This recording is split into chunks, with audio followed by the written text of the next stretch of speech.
Hi everyone.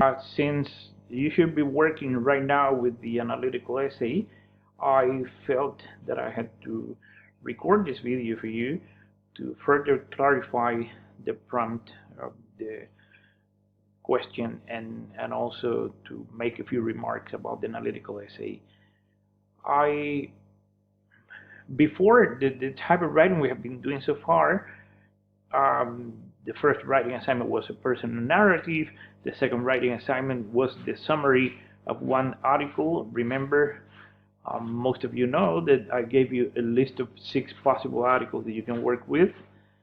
In writing assignment 2, you had to write the summary, the objective summary of one article. In writing assignment 3, now you have to write an analysis of one article. The one that you chose for the summary is excluded. And in writing assignment 4, you have to write an argumentative essay where you can use more than one or more than 2 or 3 articles. You can use as many if you want as you want. I wanted to make the distinction between the summary and the analysis. In a summary, a summary is important in the first place. You know that a summary is a useful skill that you need to take exams, to make a synthesis of the most important ideas from a text. So I think it's a valuable tool. And I also put together the summary with a one paragraph essay because that's a typical response that you make in a college test, for example. And so you focus on the main points, and as I mentioned here, you focus on the contents, what the author is saying. So in an objective summary, you're supposed to be objective as possible. Of course, I know that we all bring our biases to what we write, but this is a matter of presenting the facts, or Lunsford says, sticking to the facts. So you need to be as objective as possible, so no opinion, no evaluation. And the type of approach should be the third person approach. In the analytical essay, which I label here a critical analysis, is a little bit different. You use some of the ideas that you gather from the summary, but then you make a step forward. You focus on what the author is saying, but also how the author is saying that. You pay attention to the content, but also you have to pay attention to other strategies that the author uses. Rhetorical strategies, the tone, the effectiveness, the type of information that the author presented. So that's important when you make an analysis.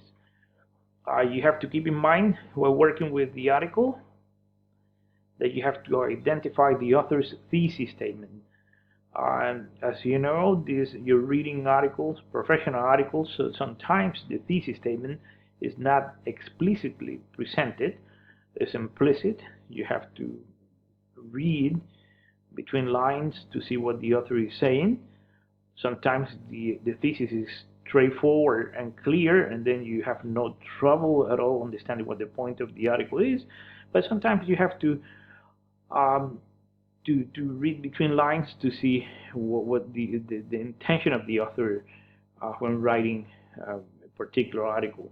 And I'm going to give you an example with one of the texts that we read in week 2 by Rosa Baker, The Processing Process. I'm using that as an example at the end of a presentation now. So you need to have, in order to identify the author's thesis, you need to have a firm understanding of the article. If you don't understand the article properly, you have to choose a different one. So my recommendation was to squeeze the text dry, annotate it, do pre-writing, and by annotating, you know what you have to do. You have to write your notes on the side. You have to highlight the important ideas, important notions in the text, and so the more you annotate a text, the better off you're going to be when writing about this text. So that's why I have been been insisting so much on annotating text and doing the pre-writing as part of the process of getting to your essay. Once you have identified the author's thesis, you need to check on the purpose. What is the point of the author? Why is he writing this article? To tell a story, to interview people, present facts, convince you? So understanding the purpose is essential when you are analyzing an article. If you don't have an idea what the purpose, the potential purpose of an article could be, I invite you to go back to your book on page 22. Everyone's an author, and then you have there a synthesis of the purpose as part of the rhetorical strategies when doing rhetorical reading or writing. Then, once you are clear about the purpose, you may want to understand the method that the author has used. Is the article divided in sections?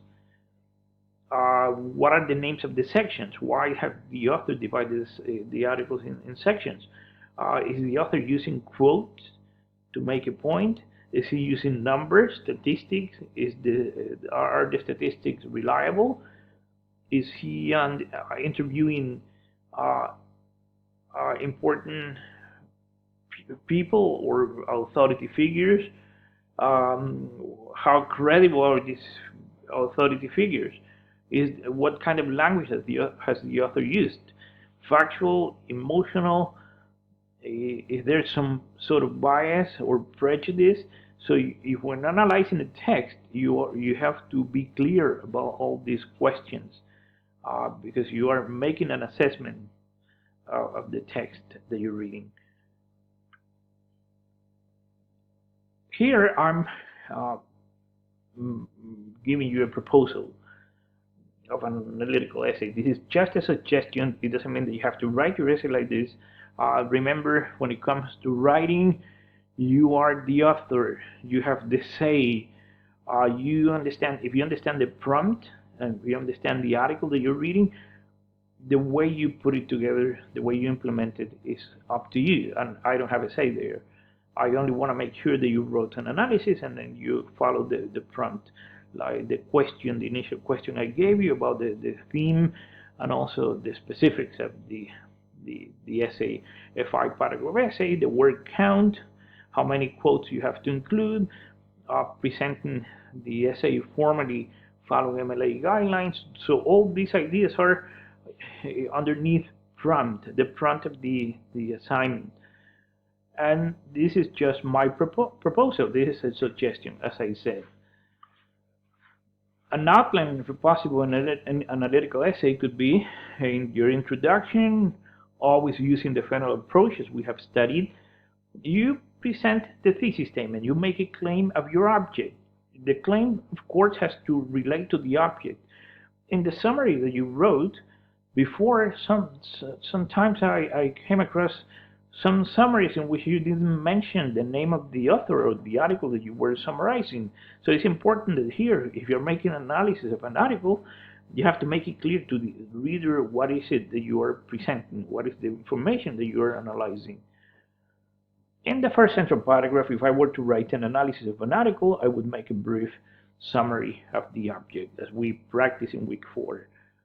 Then in the remaining paragraph, I was paying attention to what the author is saying. I would also pay attention to the hows. How is the text constructed? How does the author defend his or her position? What type of support?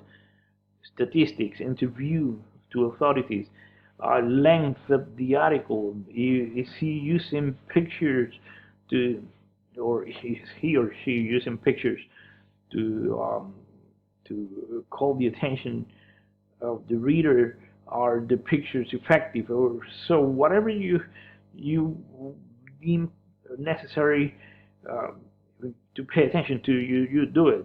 The thing is that you have to break down the article that you're reading or you're analyzing into its components, into its parts. So what is the tone? Is the tone aggressive, or is factual? Is it unbiased, quote unquote, unbiased? So all these comes into the house of the text. In the conclusion, your evaluation of the article, your considerations after reading the article, not your opinion on the subject. Because we are not writing opinion papers, we're not writing argumentative essays. You should save that for later when we write the argumentative essay. Now is your opinion on what you have read. Is it effective? Do you think that the author accomplished his or her purpose? So rephrase the thesis statement as always. Remember, in the conclusions, you should restate the point that you made.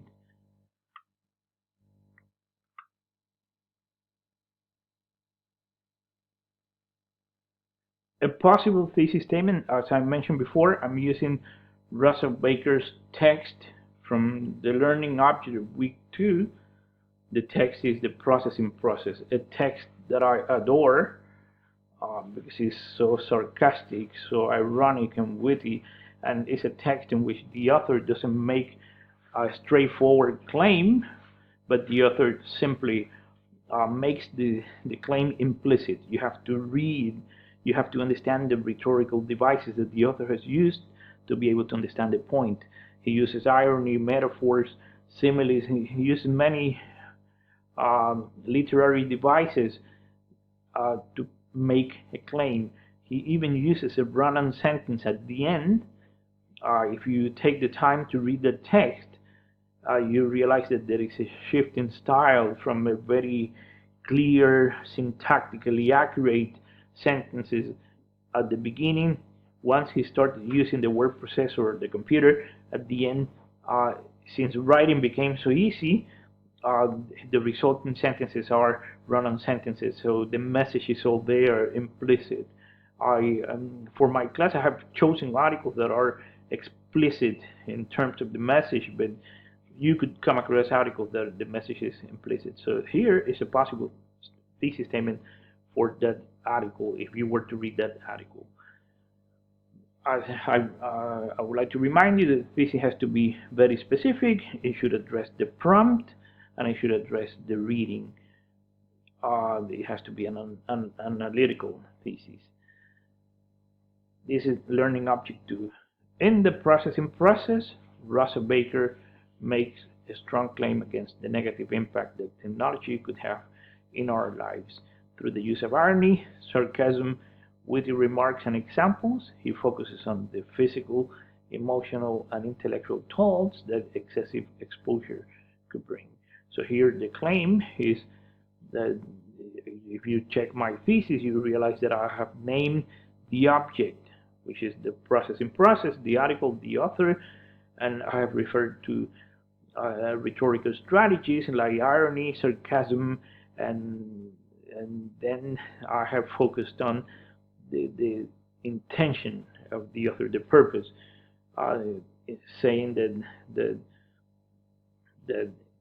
too much exposure to technology could have a negative impact in our life, physically, emotionally, and intellectually.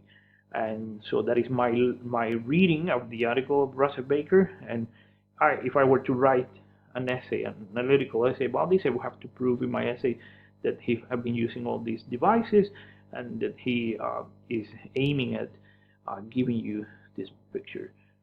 So I hope that you'll find this new resource helpful for your third writing assignment, and please email me if you feel that you need more information or further clarification.